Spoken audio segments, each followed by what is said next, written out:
Good morning, guys. It's early. Not early for me, really. I wake up at like 5, but earlier than I usually record anything.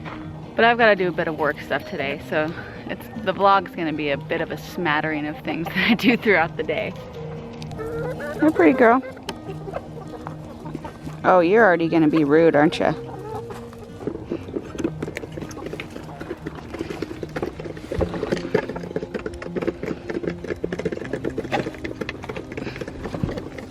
That red rooster is the bane of my existence. It was so weird when we first got them and they were growing up. They were both fine with me, and then they both got aggressive towards me, and now Oreo, the cuckoo Moran, is super nice, lets me pet him, and the red one attacks me every single time I go in. He's gonna taste really good. So I got a package yesterday. This is the last of the seeds and bare root plants that I ordered for the spring garden. These are all crooked.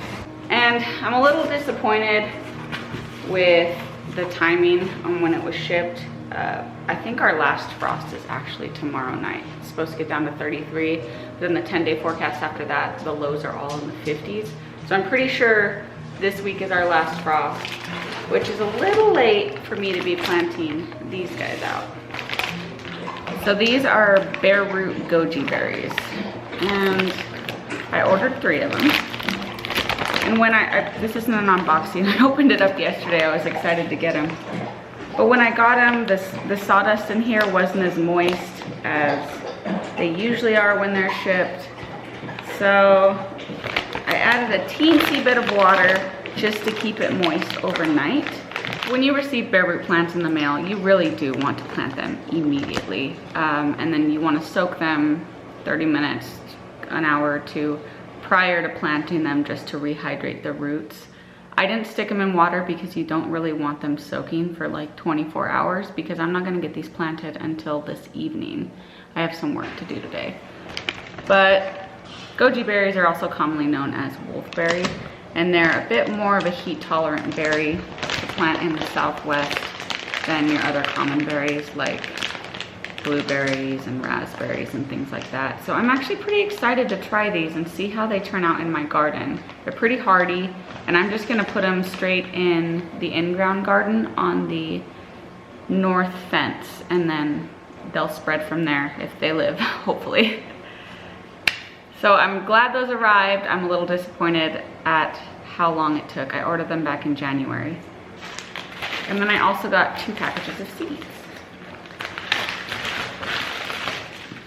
Now I have several varieties of sunflowers, not as many as I've had in the past, but I just ordered one more kind of sunflower. This is the Mardi Gras blend, tall sunflowers, and a burgundy okra. And I have another variety of okra, which I've already started seeds for. Honestly, these were just like checkout line picks, you know, kind of like when you're standing at the store and you see that candy bar in the checkout line. You're like, I'm not really hungry, but that looks delicious. These seeds look delicious. So I will be seeding those later, as well as I'm probably gonna seed some flower varieties.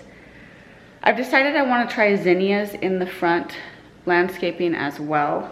And I guess I can update you guys on the front landscaping plants. But usually I can sow zinnia in the garden just fine. It does pretty well in the heat, tolerates the sun. I've never grown it in the front yard though. And one thing I most certainly cannot do in this front yard landscaping is direct sow seeds, because it is just way too dry. So if y'all were with me the other day, you know I planted several soil blocks of squash in here, and unfortunately a lot of them were beheaded. I have a grasshopper issue in the spring usually. I didn't think that it would happen to me so quickly, but I have replanted several soil blocks of squash after most of them got chopped off. So I planted another, oh, see, wait, look.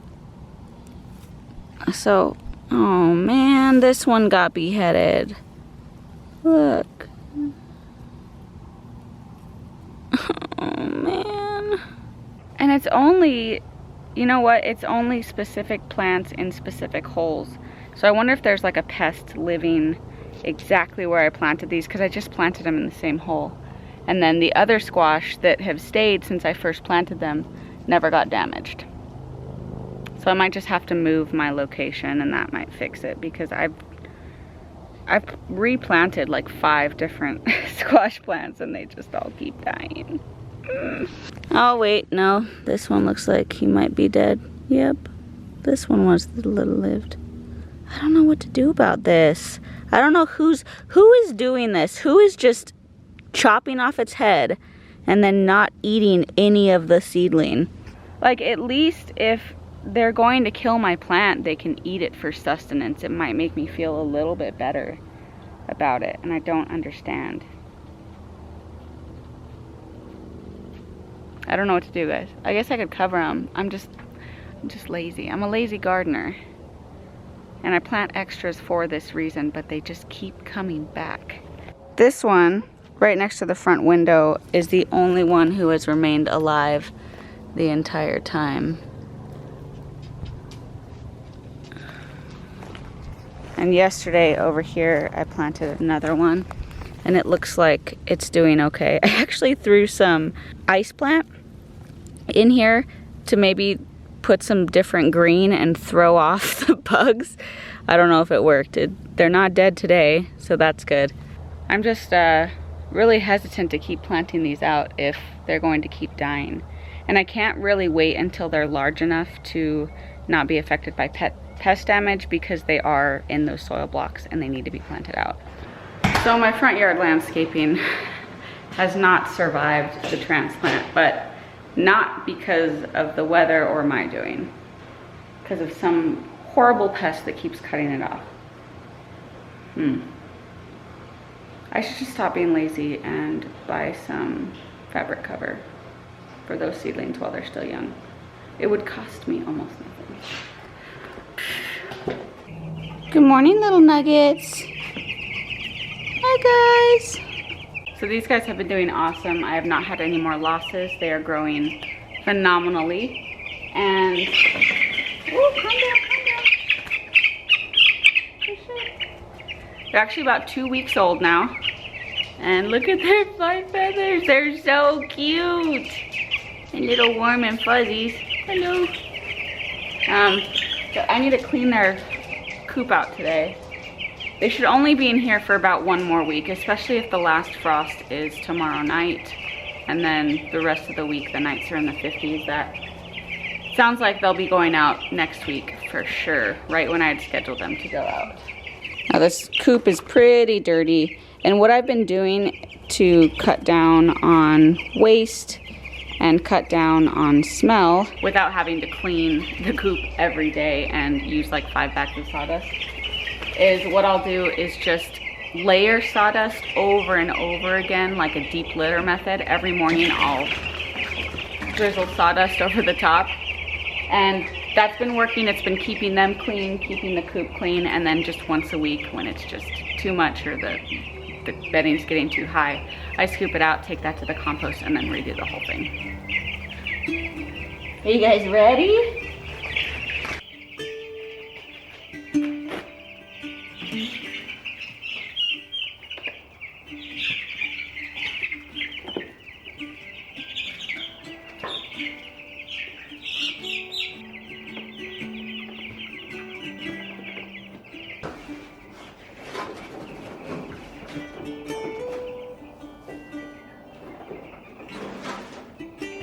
So that's about how deep the bedding is, and I just keep layering every day until it gets to a point when I really should be cleaning it out.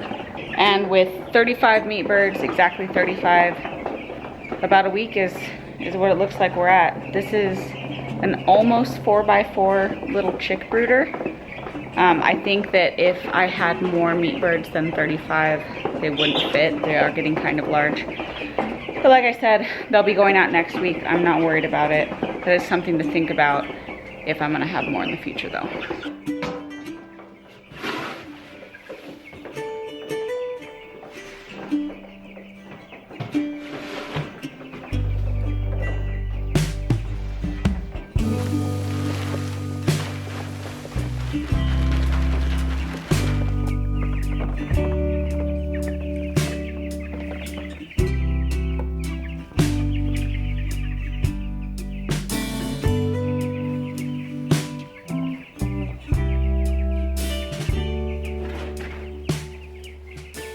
overall, I'm pretty pleased with the construction of this brooder.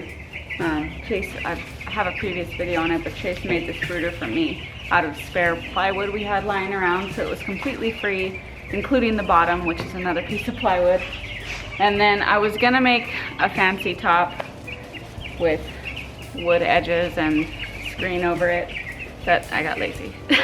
So I just put this hardwire cloth over it. Is the perfect size and it doesn't move. Dogs don't mess with the chicks anyway, so I'm not really worried about them. So this entire setup was completely free, minus the sawdust, which is about $10 a bag where I live. And then of course, all of the chicks cost money too. And they seem to be loving it. If I had more birds, which we might do more next year or later on this year, we haven't ordered any yet, we might need to extend this brooder a little bit. But another thing about doing it later in the year versus right now in the spring is that it will be warm later on in the year when we do our second round of meat birds. So they won't even need to be in here that long. They're really only in this brooder because it's still freezing every night. But during the summer and fall, I mean, it's plenty warm for them to just actually live outside. So we have a red flag warning today, and we had one yesterday. It's actually pretty common around here. But it's also supposed to be partly cloudy along with all that wind, which is why I think it's supposed to freeze tonight. Partly cloudy is a lie, but hopefully we'll get some cloud cover later on in the day. And I wanted to show you guys the trees my mom gave me the other day when we were over at her house. So this is a desert willow tree, and it's just quite a few years old. I'm excited to plant this one out, which I will do pretty soon. These I might leave in another year, but this is a vitex, a chaste tree as it's also commonly called. I have several in my front yard. It's a great medicinal tree for hormonal issues. There are several palms in this pot and then one mulberry tree, which I will have to separate these guys out at some point, not sure when. This is also supposedly a white mulberry tree. I've never seen a mulberry with leaves like this, but I could be wrong. I don't have a lot of trees on my property, so who knows. And these are two that I've had. I believe this one is a mulberry, and I think this one is a dogwood. I planted dogwoods before. They grow in my zone. My mom has several dogwoods on her property, but they are an understory tree. So the tree that I planted died. It did not handle the wind and the sun and just getting beat up. So when I plant that one, I'm going to have to put it somewhere, probably under the little cottonwood I have. Nothing really new to show you guys in the garden. I obviously haven't planted anything out. I planted a few squash plants out, but they've been eaten. So I definitely need to buy something to cover these guys with, because I just can't have all of my seedlings. This is why I don't start from seed in my garden, because everything eats my seedlings, and I think it's grasshoppers. I've seen several types of grasshoppers and stuff like that just gnawing on seedlings, and they just chop their heads off, and then they chop and drop for me, but not in the way I want it done. So I don't have any good news on the potato front, except for one potato plant that I've seen come up. And he is right here. There's been a little bit of frost damage, obviously, but no, he'll be okay. One more night, buddy. But I don't know where the rest of my potatoes went. Oh, wait, what's that? That is not a potato. That's a root from last year's brassica crop. Get out of here. I've since done some digging, and my potatoes are sprouting. They're just sprouting very slowly. So I don't know when they're gonna come up, if they're gonna come up. I'm assuming they will come up. I mean, I can't just plant like 50 potato plants in here and them not all come up. But my issue is that they're gonna sprout in the spring later than I would have liked, and it's gonna be really, really hot, and they're going to struggle. So, I don't know what's going on this year, guys. See, if I just dig down into a random hole, that is a potato sprout. I'll cover them back up a little bit. They're just starting off really slow, but it's not a complete failure. They're growing. They're not rotting in the ground. It's just something different.